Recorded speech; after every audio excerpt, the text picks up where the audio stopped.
Last week, we started an ongoing series where we put every single coaster model into a single tier list. So far, we have covered 25 big models, and in this week's video, we have 25 more to talk about. I highly recommend checking out part 1 before this video. I will totally remember to link it in the description. Anyways, we have a lot of content to cover, so let's jump straight into the video. Starting off part 2, we have the Liquid Coaster. This is Premier Ride's version of a water coaster, and the most famous edition is Powder Keg. Now, some of you may be confused because Powder Keg is absolutely not a water coaster. However, it was built off of Buzzsaw Falls, which was originally a Premier Ride's liquid coaster. RCDB still labels it as a liquid coaster based off of how it was originally built, so yeah. The other liquid coaster is defunct, so yeah, it's a dead model, F tier. The MOX Mega is up next, and this is a worse version of the Intamin Megalite. People kind of forget this model exists because there are only 2 built, Storm and Alpina Blitz. These coasters pull some good forces and take up a small layout, but at the end of the day, they are inferior to their Intamin counterpart, B tier. The Aero Mine Train is up next, and this is a very standard mine train. They are decently smooth for being aero coasters, and they have some speed. I've heard some of the better ones like Runaway Mine Train has some rewarding elements, but it was close when I went, and the only other aero mine train I've been on is Gold Rusher. It's good, but it's nothing more than a standard family coaster. D tier. Up next is the MK1200, and this model is responsible for some of the roughest coasters in the world. Essentially, it's Vekoma's version of the Aero custom looping coaster, and it even uses their track design. When you think of coasters like Gudurix and Ninja, it's just not a pleasant experience. It's rough, and while it does pull some decent forces, it's just not worth it half the time. D tier. The Vekoma Motorbike Coaster is up next, and this is a relatively average motorbike coaster. It has 5 installations, including Booster Bike at Toverland and Velocity at Flamingoland. Tron should be on here as well, but it falls into their family coaster category for whatever reason. Overall, it's gimmicky with a seat position and launches, but beyond that, not overly amazing. C tier. The most popular MOX coaster is up next, and that is the MOX Powered Coaster. This is a super versatile family coaster model that is basically just a wind machine. You go fast, do some turns, and that's about it. It's a pretty typical family coaster, except the gimmick is, it is being powered. These coasters have been placed inside, outside, utilized terrain, been themed well, so it's a pretty flexible model. D tier. The Inti Prefab is up next, and boy oh boy, how we finally found a good model this video. We all know the Inti Prefab for ElToro and T-Express. Baldur and Colossus are also very good, but not nearly on the level as Toro. These coasters are/were incredibly smooth wood coasters that pulled amazing forces. However, ElToro has had its fair share of problems, so I have not been able to ride it, and T-Express recently got RMC retrack, so that's now a hybrid. Anyways, this model is a world-class wood coaster. It's just a little expensive, so it didn't sell that well. S tier. The RMC Raptor is another fire model that we're going to talk about. These single rail monstrosities are absolutely amazing. I've been on 3 of them, and they definitely do range in quality. Jersey Devil was a subpar coaster, and I will stand by that, but its clone and Railblazer are just so good. I'm in the minority, and I like Wonder Woman Flight of Courage the most. I don't care for Crazy Whip as much as some other people do, and Wonder Woman has better sustained forces, but Railblazer is really good as well. Overall, this is a great model. I think I need some more layouts because we have only seen 2, but more are on the way, so A tier. Next up is the Streaming Squirrel, and this is not a good model. I don't know what SNS was smoking when they decided to make this model because it just does not work. Who likes to be suspended from their legs while being thrown around? It is not fun. The saxophone bends are really cool looking, but they are uncomfortable and completely unnecessary. It was an interesting take on the compact coaster, and I'm glad it flopped. F tier.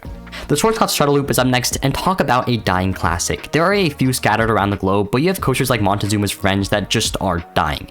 I have no idea when that is going to open, or even if it's going to open again. Overall, this model has some interesting launches and some good forces, but it is in top tier. C tier. Up next is the Voma SLC, and this is such a terrible model. We have all heard or experienced the horror stories that these coasters provide. They are insanely rough and have crazy headbanging. However, you can't deny the fact that these coasters are insanely intense and crazy cheap. It still is way too rough though.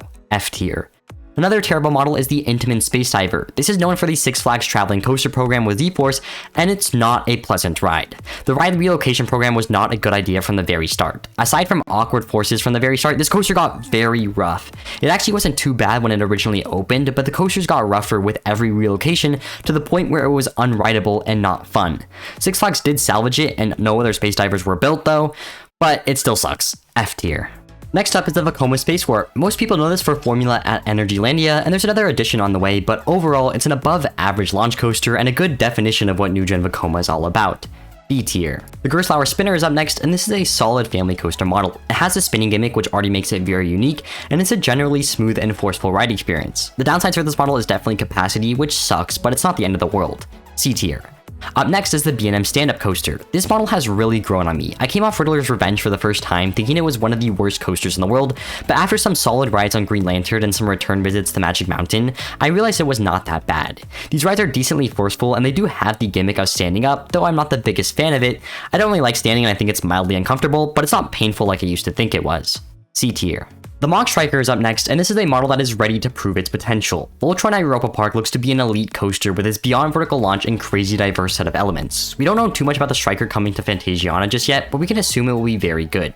I don't feel comfortable putting this in the S tier just yet. We need to see it be built, so it's in the A tier for now. The MOX Super Splash is next up, and this is the worst iteration of MOX water coaster. The most famous example is Journey to Atlantis at SeaWorld San Antonio. The layout is so boring and borderline isn't a coaster. The forces are mild and it just sucks.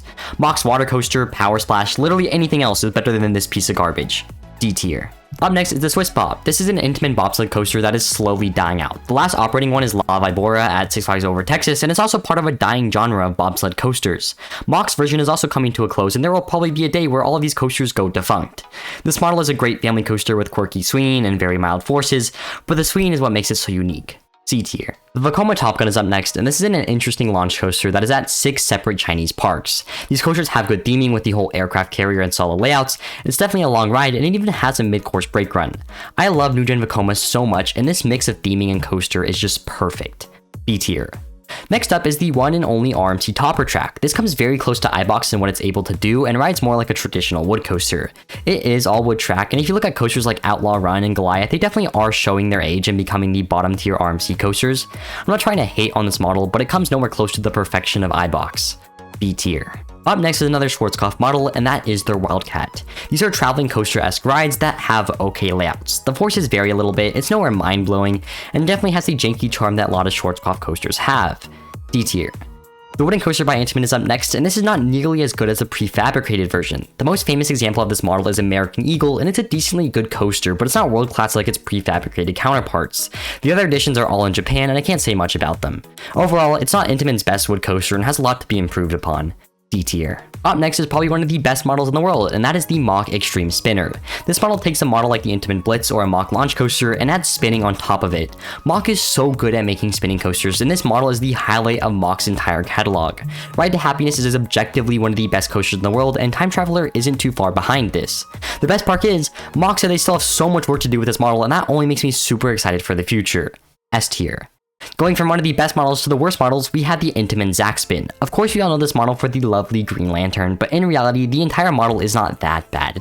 It's not that good either. This model is generally rough and just not a good idea from the very start. The Free Spin is a slightly better version, but it's not much of an improvement because these just aren't good ideas. So it will be joining the Free Spin in the D tier. The last model in this video that we're going to talk about is the 4-dimensional coaster. This is both by Aero and SNS. It will be the same thing. X2 is an elite coaster that I slowly have come to love. The first drop is absolutely demonic and the layout does not disappoint. Both Edgenika and Dynaconda are even better, so that is a massive plus. The fact that Aero was able to make controlled spinning cars over 20 years ago is mind-blowing. It's crazy how dated technology can still create some of the best coaster experiences on the planet. It blows my mind every ride I take on X2. S tier. So those are 50 models in a tier list. Let me know if you want to see this series continue on because there are plenty of models to talk about. That's all for today's video, guys. As always, make sure to like and subscribe. I'll see you in the next one. Have a great rest of your day. Goodbye.